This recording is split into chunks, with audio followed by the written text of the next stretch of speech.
নমস্কার বন্ধুরা, আশা করি আপনারা সকলেই ভালো আছেন। তো সকলকে জানাই অনেক অনেক শুভেচ্ছা। আমি তৈরি করছি আজকে তালের বড়া। তো একদম কুড়মুড়ে আর অভিনব পদ্ধতিতে তালের রেসিপি, যেটা কিনা আমার দিদুনের থেকে শেখা।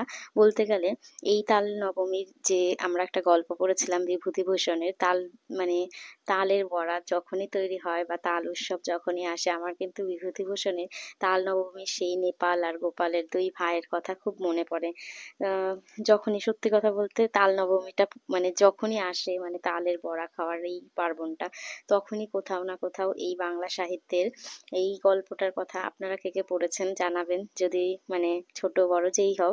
তো এই গল্পটা কিন্তু সত্যি আমাদের কাছে ভীষণ প্রিয়, মানে বাংলা সাহিত্যের একটা অন্যতম গল্প। তো এই তাল নবমীর দিন আসলে না, আমার এই পুচকে ভাই, ওকে দেখে কিন্তু আমার ঘরে, সত্যি কথা বলতে, ও খুব তালের বড়া খেতে ভালোবাসে। যাই হোক, তো সেদিন আমার দিদা তালের বড়া বানাবে। এবার তালের বড়া বানাতে গেলে অনেক খাটতে হয়।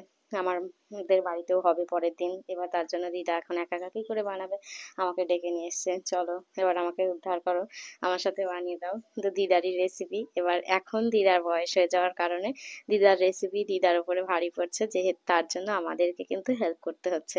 যাই হোক, এখন চলে এসেছি দিদার কাছে, কেননা দিদার সাথে সাথে তালের বড়া বানাচ্ছি এবং আমি চালগুলোকে চেলে দিয়েছি, এবার মানে গুঁড়ো করে দিয়েছি। এবার দিদা চালছে, উল্টো পাল্টা বলে দিচ্ছি। তো এটা হচ্ছে আতপ চালটাকে দিদা আগে ভিজিয়ে রেখেছিল, ভিজিয়ে শুকোতে দিয়েছিল একটুখানি।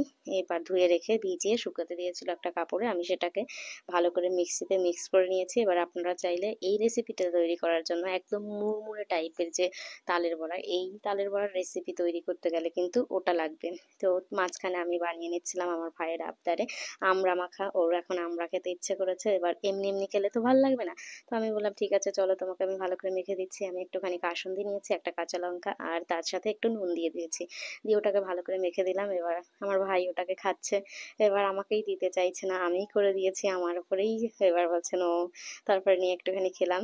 তারপরে চলো, এবার কি হলো, আম, তালটাকে আমি তো আগেই রস বের করে নিয়েছিলাম, এইবার তার মধ্যে দিয়ে দিয়েছিলাম আখের গুড়। কিনে নিয়ে এসেছিলাম একটু আখের গুড়, 1 কিলো মতো। তো আমি পরিমাণ মতো আখের গুড় দিলাম এবং তার সাথে দিয়ে দিলাম আটা, আর দিলাম হচ্ছে সেই চালের গুঁড়ো। তো এই চালের গুঁড়ো কিন্তু দোকানেও কিনতে পাওয়া যায়। এবার সেগুলোর সাথে অনেক কিছু মিক্সড আপ থাকে, তার জন্য আমরা চাল গুঁড়ো করে কিন্তু চালের চেলে নিয়ে সেই ইয়েটাকে বের করে নিয়েছি, চালের গুঁড়োটা। তো করে বাড়িতেই সব কিছু হোমমেড তৈরি করছি, শুধু আটাটা কিনে নিয়ে এসেছিলাম।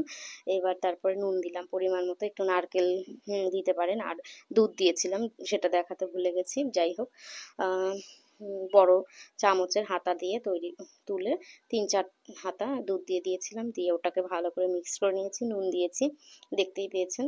তো নারকেল কুড়ো নিয়ে দিয়েছি, এক এক এক নারকেল কুড়িয়ে নিয়েছিলাম।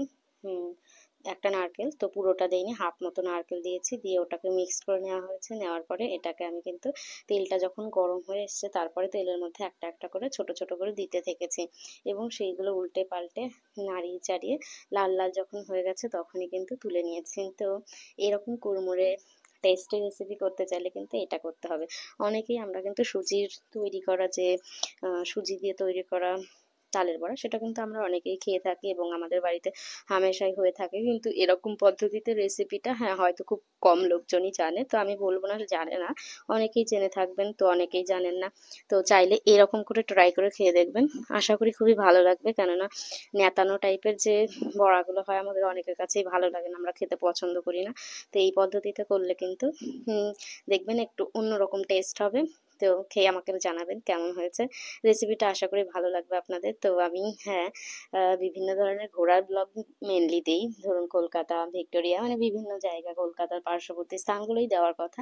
তো মাঝে মাঝে আমি আমার এই রান্নার ভিডিওগুলো টুকটাক করে দিতে থাকি, কারণ আমার প্রত্যেকদিন যাওয়াও হয় না, আর ডেইলি লাইফের মধ্যে এগুলো পড়ে। তো আমি ডেইলি পুরোপুরি লাইফটাকেও দিচ্ছি না, আবার ঘোরাটাকে দিচ্ছি, মেনলি রান্না বান্নাও কিছু কিছু দিচ্ছি, কারণ আমার রান্না করতে ভীষণই ভালো লাগে। আর বেসিক্যালি আমি কি বলবো, হ্যাঁ, অনেকেই আমরা বলি যে ভালো লাগে ভালো লাগে, বাট মাঝে মাঝে, হ্যাঁ, রোজ কিন্তু রাখতে ভালো লাগে না। মাঝে মাঝে কিছু স্পেশাল ডিশ তৈরি করতে খুবই ভালো লাগে, বাট রেগুলারলি যদি আমাকে রান্না করতে দেয়, আমি হয়তো হাঁপিয়ে যাব, তখন মনে হবে না বাবা আমাকে বাড়ি ছাড়, আমি আর পারবো না রান্না করতে। তো যাই হোক, আমার মাঝে মাঝে কিছু স্পেশাল ডিশ, নতুন নতুন কিছু বানাতে ভালো লাগে, প্লাস খাওয়াতে, কেননা খেতে ভালোবাসি। তো খেয়ে এবার যাই হোক, এবার বানানো হলো। অনেক আমি বকবক করে নিয়েছি। আপনাদের কার কার তালের বড়া ভালো লাগে, আর তাল নবমী গল্পটা কে কে পড়েছেন বা পড়েছো, বা তাল নবমীর গল্পটা কিন্তু খুবই সুন্দর, আর আমাদের সিলেবাসও আছে।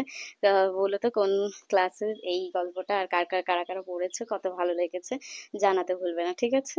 তো আজকের এই রেসিপিটা দেখে কে কে রান্না করবে সেটাও রিভিউতে দেওয়ার মানে আমাকে কমেন্ট করো। টাটা।